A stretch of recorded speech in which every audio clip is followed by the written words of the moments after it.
గౌతమ్ చెన్నై వెళ్ళడానికి లగేజ్ సర్దుకుంటూ ఉండగా అహల్య వచ్చి, అయ్యో మీరే లగేజ్ సర్దుకుంటున్నారా, మీరు లగేజ్ సర్దుకోవడం ఏంటండి, జరగండి మీరు అని అంటుండగా, పర్లేదండి అంటుంటాడు గౌతమ్. అయ్యో మీరు జరగండి నేను సర్దుతాను అంటూ గౌతమ్ లగేజ్ని సర్దుతూ ఉంటుంది అహల్య. ఇంతలో బీరువా దగ్గరికి వెళ్ళి ఇంపార్టెంట్ డాక్యుమెంట్స్ని తీస్తూ ఉంటాడు గౌతమ్. కొన్ని ఫైల్స్ తీయగానే అనుకోకుండా ఆ ఫైల్స్ అడుగులో నుండి భానుమతికి అహల్యకి మధ్య జరిగిన అగ్రిమెంట్ డాక్యుమెంట్ కింద పడిపోతుంది. కానీ గౌతమ్ దాన్ని చూడడు.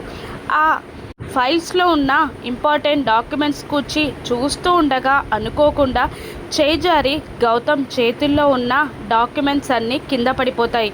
అహల్య భానుమతి అగ్రిమెంట్తో పాటు గౌతమ్ ఇంపార్టెంట్ డాక్యుమెంట్స్ కూడా కలిసిపోతాయి. అయ్యో ఆ డాక్యుమెంట్స్ అన్నీ తీస్తూ ఉండగా అహల్య లగేజ్ సర్దుతూ ఉంటుంది. అనుకోకుండా అహల్య సైన్ చేసిన అగ్రిమెంట్ గౌతమ్ కంట పడగానే ఏంటా అని చూడబోతూ ఉంటాడు. గౌతమ్ ఆ డాక్యుమెంట్ని చూస్తాడా, భానుమతి అగ్రిమెంట్ గురించి తెలిస్తే గౌతమ్ ఏం చేస్తాడో రాను ఎపిసోడ్స్లో చూద్దాం. Thank you for watching.